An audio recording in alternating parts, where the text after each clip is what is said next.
Joining me now live in the studio is the Nationals Senate Leader Bridget McKenzie. Thanks for your time.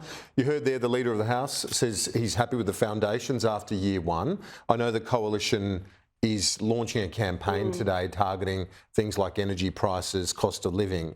But on fundamental commitments taken to the election, do you concede that they're delivering on those promises? I think there's been a lot of backslapping by Labor, not just here, just now with Tony Burke, but over the weekend celebrating their first 12 months in office. You'd think they'd been in government for 10 years. They're already, planning their second term of government initiatives. But I think if you look at how Australians are feeling after that first 12 months, there's not a lot of confidence. I think the Fin Review put out some research yesterday which shows on the key metrics of cost of living, taxation, even in my own area of transport and infrastructure, the government has dropped, significant support since December across the community. Do you think that a lot of people and observers of politics, but just average mums and dads would recognise, though, that in terms of cost of living, inflation and so on, there have been other factors outside of the government's remit at play as well? Well, at the end of the day, if you're sitting down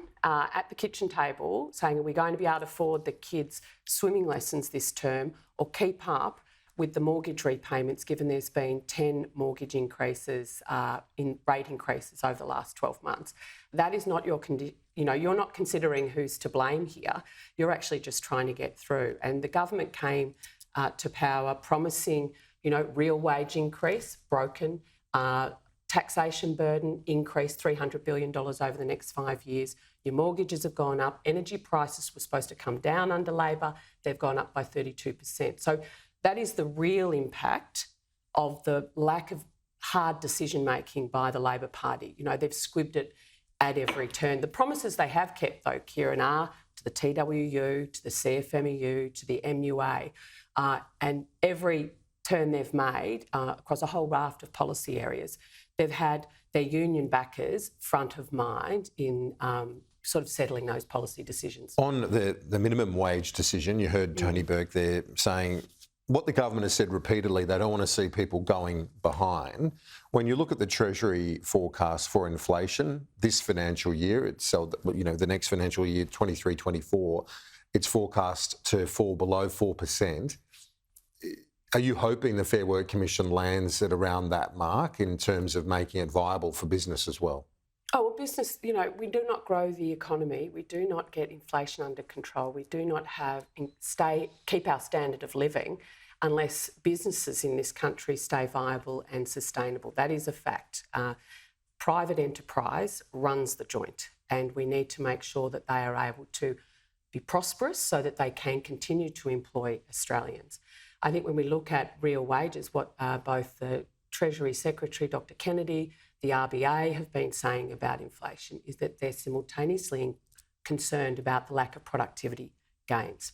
And so having wage increases without consequent productivity gains in workplaces and the economy more broadly actually won't mean we get the economic settings right to put downward pressure on inflation and grow the economy. And in terms of that minimum wage increase, would you say, the business groups are saying anywhere between 3.5% and 4% increase. ACTU wants a 7% increase. And yet they're saying they don't want to peg it to inflation at the same time. It does seem a bit curious that those figures are quite similar. Obviously, the Fair Work Commission is an independent body, and I won't be giving them gratuitous advice, and hope that they take into account in making their decision the broader economic settings and the consequent repercussions for any decision they make. Is the government on the right path with the same job, same pay approach? Well, I think labour hire companies perform a really integral role in our economy in ensuring businesses can stay viable. And in the tight labour market that we have currently, they are filling a lot of gaps that we need right across the economy in infrastructure and beyond on farm as well. So I'd want to see the detail. I think there are significant concerns about making sure we link productivity gains to wage increases. Doing one without the other won't actually give us the type of long-term settings we need to ensure we stay prosperous and that we maintain our standard of living. Your area of responsibility on infrastructure, I know that's been an area that the coalition's focused on with the projected increase in population, with migration up by 1.5 million over 5 years. But when we look at these forecasts, they're pretty much where the coalition was at. In fact, the coalition was going to get there earlier in terms of this population increase. Do you recognise that? Well, Kieran, things have changed since COVID-19 arrived. We had an infrastructure pipeline of $120 billion that now the government's essentially put on hold. Dr Kennedy, in his address, actually outlined migration is, we need population, but it needs to be done carefully and in a planned manner. And right now, you've got the Labor Party wanting to bring 400,000 people in this year, 315 next, and culminating in 1.5 million additional people without a plan for the infrastructure that's going to be required to support our already congested cities and the housing task as well. When we look at bringing in that number of people, it's Dr Kennedy who said, well, you also need to look at the long-term setting, the absorptive capacity of our community, the social cohesion, the infrastructure, and indeed the environmental impacts. None of that has been considered that I can see from the government in saying they're bringing these Well, the government says it's in. not policy, that this is demand-driven. So with post-COVID, universities getting international students back, and that surge is in part driven by elements like the foreign students, which is, as the Treasurer told me on budget night, that is demand-driven. It's not a government policy to say hit this mark or that mark. Well, at the end of the day, Kieran, that's not going to make a jot of difference to people in Melbourne, Sydney and Brisbane who will be in the main trying to absorb these additional people when we've already got a housing crisis and when the government has put a halt on infrastructure spending.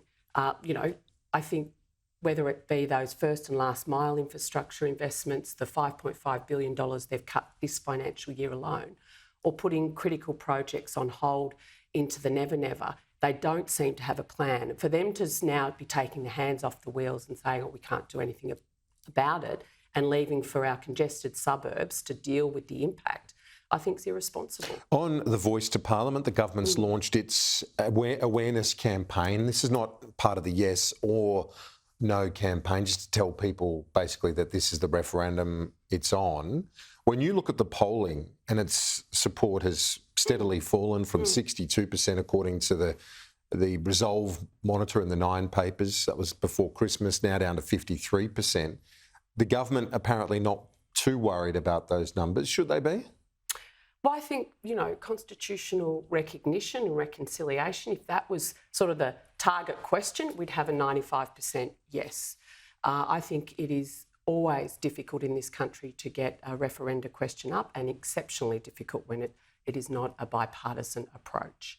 Albo's made a captain's call in not following the Calma Langton pathway, if you like, throwing that report out, rushing to referendum, which I think will actually end up dividing our country irrespective of the end result rather than uniting it.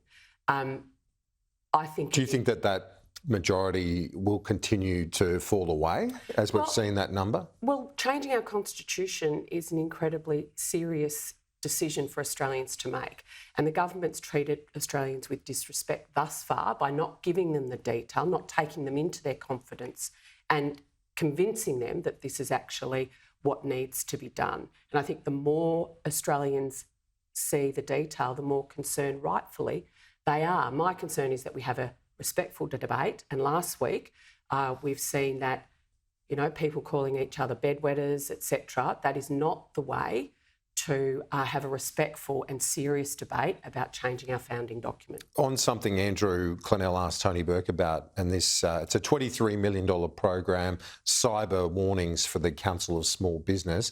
The minister said he wasn't aware of that specific program, but similar programs are run with other industry groups. Given that Council of Small Business did support the government in its multi-employer bargaining policy, what's your reaction? Is that fair enough?